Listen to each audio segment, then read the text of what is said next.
ጌታችንና አምላካችን መድኃኒታችን ኢየሱስ ክርስቶስ የወደቀውን የሰውን ልጅ ሊያነሳው፣ ጨለማ የነበረውን ሊያበራ፣ አልጫ የነበረውን ዓለም ደግሞ በወንጌል ሊያጣፍጠው በዚህ ምድር ላይ በአጭር ቁመት በጠባብ ደረት ከእናታችን ከቅድስት ድንግል ማርያም ከሥጋዋ ሥጋ ከነፍሷ ነፍስ ነስቶ በአጭር ቁመት በጠባብ ደረት ተወስኖ እንድናየው ሆነናል። በዚህም በተመላለሰበት ወቅት ሲያስተምር የመጣበትን ሁሉ ስራ ፈጽሞ በዛሬው ዕለት ሁለተኛው ቀን ትንሣኤ ነው። የዛሬ ሳምንት ደግሞ ዋናው ትንሣኤ ነበረና ጌታችንና አምላካችን መድኃኒታችን ኢየሱስ ክርስቶስ በተሰቀለም ጊዜ ሆነ በመቃብሩ ጊዜ ሐዋርያት ከእሱ ጋር አልነበሩም። ምክንያቱም ሥጋውያን ነበሩና ለሥጋቸው ሳስተው ለሥጋቸው ፈርተው በእሱ ላይ የደረሰውን መከራ በማየታቸው እኛም የእሱ ደቀ መዛሙርት ነውና ይህ መከራ ያገኘናል ብለው ለጊዜው ተሸሽገው ነበረ። ጌታችንና አምላካችን መድኃኒታችን ኢየሱስ ክርስቶስ እነሱ ቢሸሹም እንኳ የሰው ልጅ ሊፈልግ ወደዚህ ምድር የመጣ አምላክ ነውና ዝም አላላቸው። በተዘጋ ቤት ውስጥ ገብቶ ሰላም ለእናንተ ይሁን አስታረቅኳችሁ አላቸው። ደነገጡ። ምክንያቱም በሩ ተዘግቷል፣ መስኮቱ ተዘግቷል፣ ግን በመካከላቸው ጌታ ተገኝቷል። ስለዚህ ይህን ሲያዩ እነሱ ደግሞ ያዩት የመሰላቸው ምትሃት ነው እንጂ የሰው ልጅ ወይንም ደግሞ ትናንትና አብሯቸው የነበረው አምላክ እንዳልነበረ ደነገጡ። ምክንያቱም የተዘጋ ቤት ውስጥ መስኮቱ ተዘግቶ በሩ ተዘግቶ በነበረበት ውስጥ የሰው ልጅ ቆሞ መገኘት ማለት ያስደነግጣል። ለምን?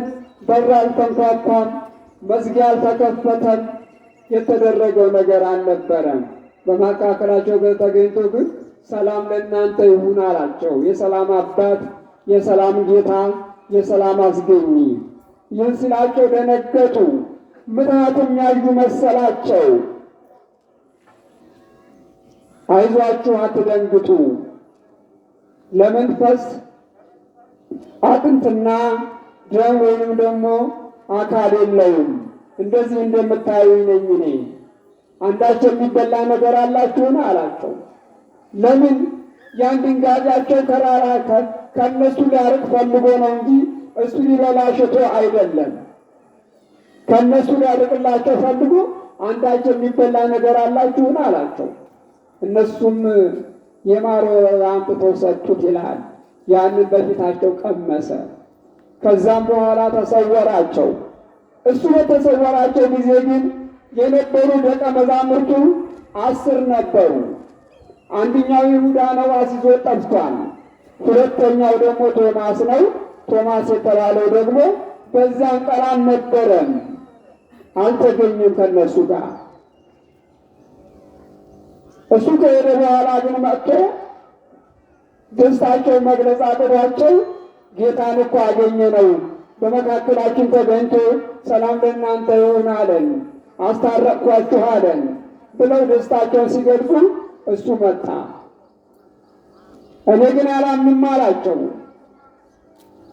የተወጉ የተቸነከሩ እጆቹና እግሮቹ የተወጋ ጎኑን እጄን ወደ ውስጥ አስገብቼ ካልዳሰስኩ አላምንም አላቸው። አንዳንድ ጊዜ እንደዚህ ማለት እውነት ነው። ምክንያቱም እነሱ አይተውታል፣ ወደፊት ሊያስተምሩ ነው። አይተነዋል፣ ዳሰነዋል፣ ተነስቷል ብለው ሊያስተምሩ ነው። እሱ ግን አይቻለሁ ብሎ ሊያስተምር ነው። ስለዚህ አላምንም አለ። ምክንያቱም እሱን ላገለግል የእሱን ወንጌል ልሰብክ ጠርቶኛልና ሳላየው እንዴት ነው የማስተምረው ብሎ ተከራከራቸው። በዚህም ጊዜ በዛሬው ቀን ጌታችንና አምላካችን መድኃኒታችን ኢየሱስ ክርስቶስ እንደገና አሁንም በተዘጋ ቤት ውስጥ ተገለጸላቸው። አልነገሩትም። ቶማስ እንደዚህ ብሏል፣ ካላየሁ አላምንም ብሏል። እጄን ወደ ውስጥ ወደ ጎኑ ካላስገባው አላምንም ብሏል ብሎ ማንም የነገር የለው ለጌታ። ጌታችን አምላካችን መድኃኒታችን ኢየሱስ ክርስቶስ አሁንም ቢሆን ምን አለ? ሰላም ለእናንተ ይሁን አስታረቅኳችሁ አላቸው። ለሁለተኛ ጊዜ መገለጹ ማለት ነው። ይህን ሲላቸው ቶማስ ወይ ናና የተሸነከሩ እግሮቼና እጆቼን ጣትንም አምጣና በጎን አስገባ አለው። በዚህ ጊዜ ቶማስ ደነገጠ፣ እየተንቀጠቀጠ ሄዶ እጁንም እግሮቹንም አየና እጁን ወደ ጎኑ አስገባ። እሳት ውስጥ እንደገባ ጅማት ቱርምት አለች ይላል ያቺ እጁ። ለምን?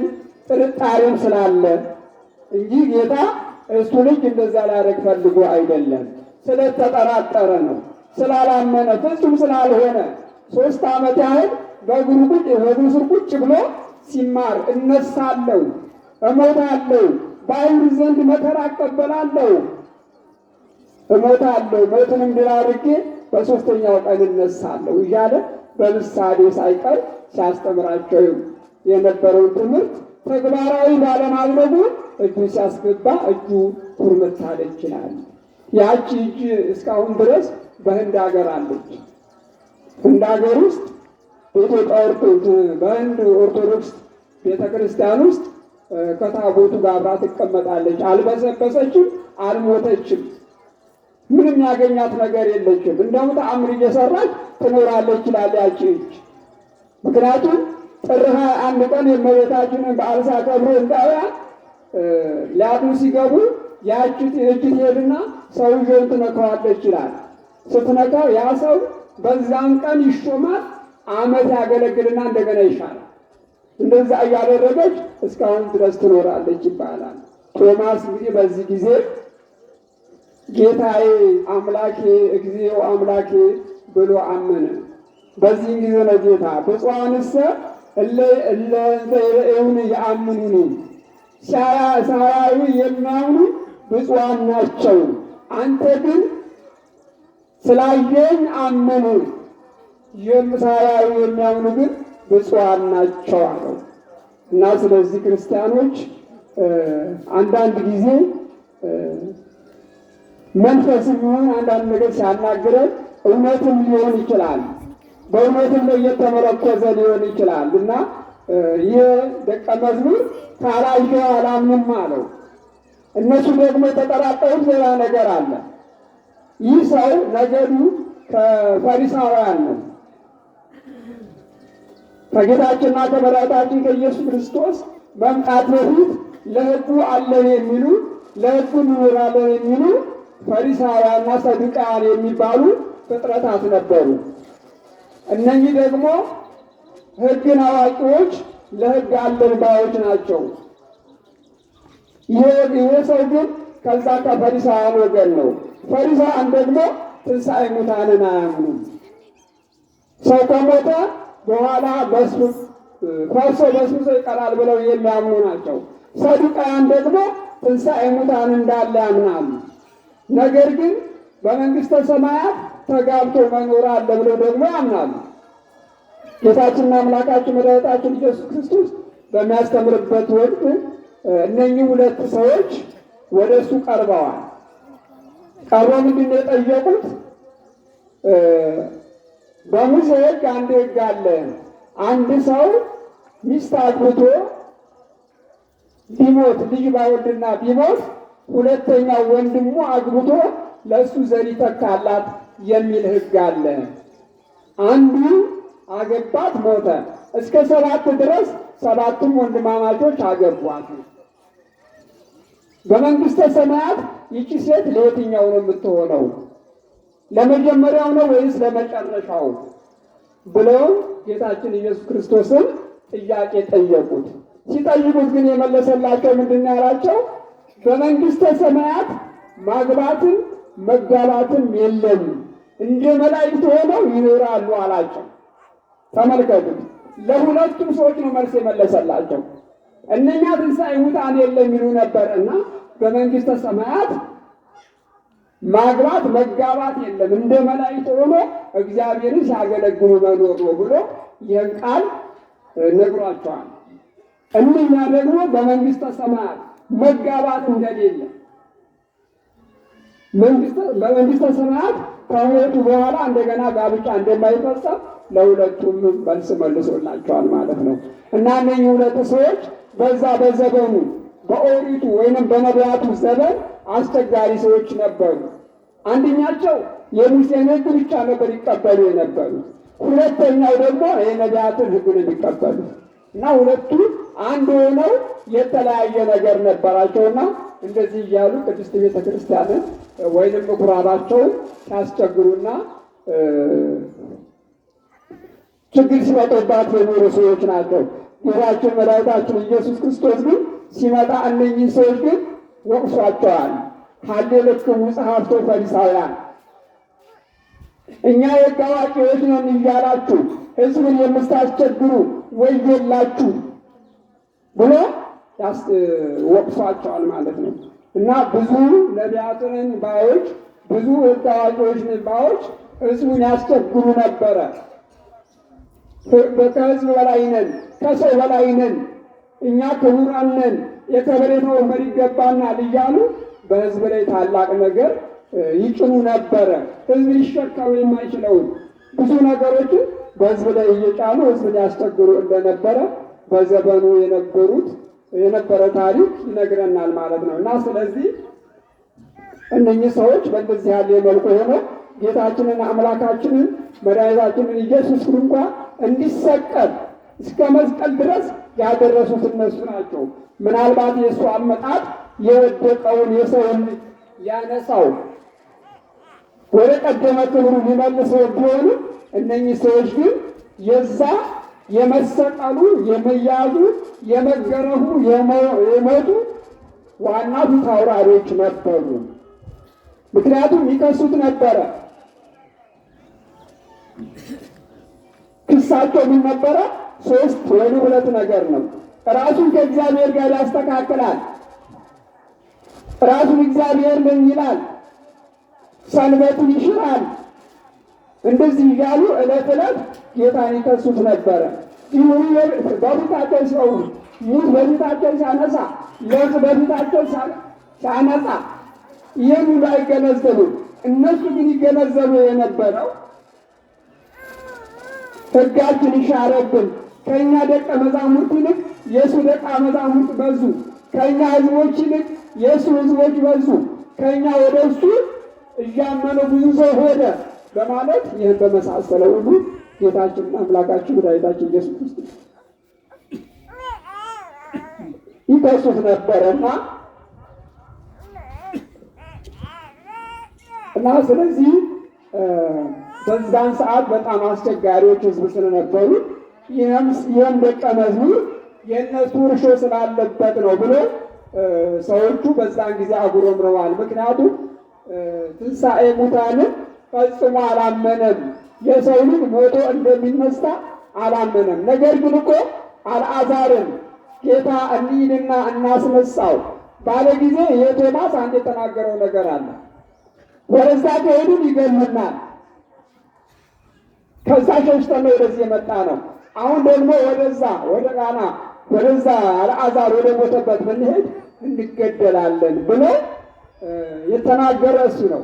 አልዓዛርን የአራት ቀን ሬሳ አስነስቶ በፊቱ አሳይቶ ያን ሁሉ ሳያምን እኔ ካላየሁ አላምንም፣ እጄንም ወደ ጎኑ ካላስገባው በማለት ያንን ቃል ተናግሯል። እና ቶማስ ከደቀ መዛሙርት አንዱ በጣም ያስቸግረው እንደነበረ ነው እና የምንረዳው።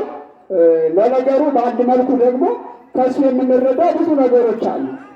አንደኛ ይህ ሰው ወደፊት ሊያስተምር ነው፣ ወደፊት ጌታ ሊያገለግል ነው። ሰማው ብሎ ከማስተማር ግን አየሁ ብሎ ማስተማር ስለሚበልጥ ነው። አየሁ ብሎ ማስተማር ሰማው ብሎ ከማስተማር ይልቅ አየሁ ብሎ ማስተማር ስለሚበልጥ ነው እና ስለዚህ አንደኛ መልኩ በዚህ ይህንን እናያለን። ሁለተኛ ጌታ ስለሱ የተናገረው ቃል ለእኛ መሰረት ነው። ምክንያቱም እኛ ዛሬ ክርስቶስን አላየነውም፣ እግዚአብሔርን አላየነውም። እግዚአብሔርን ያየው አንድም ሰው የለም ይላል ዮሐንስ ወንጌል ምዕራፍ 1 ቁጥር 14 እግዚአብሔርን ማንም አላየውም፣ በቅፉ ያለ አንድያ ልጁ ግን ተረከው ይላል እንጂ እግዚአብሔርን አየው የሚል ሰው የለም። በስራው እንደገና ደግሞ የባሕርይ ልጁ ኢየሱስ ክርስቶስ ወደዚህ መጥቶ የእኛን ሥጋ ለብሶ ባስተማረን ትምህርት አምነናል፣ የእሱ ልጆች ሆነናል። እግዚአብሔር አባታችን እግዚአብሔር አምላካችን ብለን እንድንጠራው የልጅነትን መንፈስ በእኛ አሳድሮብናል ማለት ነውና፣ ስለዚህ እኛ የእግዚአብሔር ልጆች ነን። እግዚአብሔርን የምናውቀው በልጁ ነው። ወደዚህ በላከው ሥጋ በለበሰው በባሕርይ ልጁ አወቅነው እንጂ እግዚአብሔርን ማንም አላየውም፣ ማንም አላወቀውም። ያወቅነው ግን ልጁ ስለነገረን ነው። እና ስለዚህ እግዚአብሔርን ያሳየን በዚህ መልኩ ነው። እግዚአብሔርን ያየው የለም። ግን ነገር ግን አሁን እኛ ሳናይ ያመንን ከሱ የምንረዳው ሳናይ ያመንን ሰዎች ነን። ሳናይ አምነናል። እኛ ምንድነው? ብፁዓን ነን። ብፁዓን ማለት የተባረኩ የተቀደሱ እንደማለት ነው። ብፁዓን የተባሉ ብዙ ሰዎች የሉ በመጽሐፍ ቅዱስ ከተወሰኑ ሰዎች በስተቀር እነ ቅዱስ ጴጥሮስ ወይም ደግሞ እንደ እናታችን እንደ ቅድስት ድንግል ማርያም ያሉ ካልሆኑ በስተቀር ብፁዕ ነህ ተብሎ ተነገረላቸው እነዚህ ብቻ ናቸው። እና ስለዚህ እኛ አሁን ሳናይ ያመንን ሳናይ የተከተልን ለምን? ለእኛ ምልክት አያስፈልገንም። ምልክታችን ኢየሱስ ክርስቶስ ነው። በዕለተ መስቀል ተሰቅሎ በሞቱ ሞትን ድል አድርጎ በሦስተኛው ቀን የተነሳውን አምላክ አምነን በእሱ እንድናለን እንጂ ለእኛ ሌላ ምልክት አያስፈልገንም። እንደ ሌሎቹ እንደ ፈሪሳውያንና እንደ ሰዱቃውያን ምልክት አያስፈልገንም። ምልክት እንዲሰጠን አያስፈልግም። ምልክታችን እሱ ነው። እና ስለዚህ ሳያዩ የሚያምኑ ብፁዓን ናቸው የተባለን ዛሬ እኛ ነን። ሰምተን እውነተኛ አምላክ ነው፣ የባሕርይ አምላክ ነው፣ አምላክ ወልደ አምላክ ብለን የምናምነው ኢየሱስ ክርስቶስ አባታችንና አምላካችን መሆኑን አይተን ተረድተን የእሱን ትእዛዝና ሕግ ፈጽመን ቅዱስ ሥጋውን በልተን ክቡር ደሙን ጠጥተን የመንግሥቱ ወራሽ እንድንሆን እግዚአብሔር አምላክ ይርዳን። የቅዱሳን አምላክ የዘመናት ባለቤት ለሚተርፍ ዘመን አይንፈገን። ዘመን እንዲሰጠን ደግሞ ንስሐ ገብተን ሥጋውን ደሙን ተቀብለን እንድንኖር እንጂ ዝም ብለን ብቻ እንድንኖር አይደለም። እግዚአብሔር ዕድሜ እንዲሰጠን የእሱ እንድንሆን ከእሱ እቅፍ እንዳንወጣ ነው እና እግዚአብሔር ከእቅፉ እንዳንወጣ እሱ ይርዳን። የቅዱሳን አምላክ በቸርነቱ ይጠብቀን። ስብሐት